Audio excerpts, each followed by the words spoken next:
உலங்கூர்தி விபத்தில் ஈரான் அதிபர் Ebrahim Raisi உட்பட 9 பேர் உயிரிழந்தனர். ஈரான் அதிபர் இப்ராஹிம் ரைசி நேற்று அசர்பைஜான் நாட்டுக்கு சென்றார்.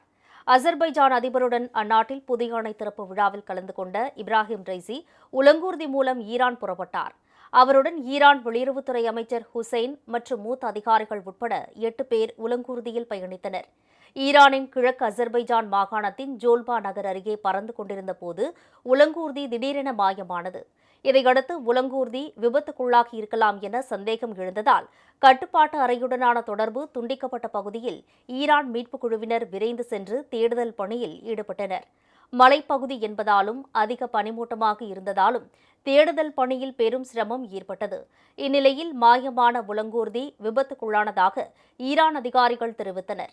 15 மணி நேரத்திற்கு மேல் தீவிரமாக நடைபெற்ற தேடுதல் பணிகளுக்கு பிறகு கிழக்கு அசர்பைஜானில் ஒரு மலை கிராமம் அருகே மோசமான வானிலை காரணமாக ரைசி பயணித்த உலங்கூர்தி மலையில் மோதி விபத்துக்குள்ளானது கண்டுபிடிக்கப்பட்டது.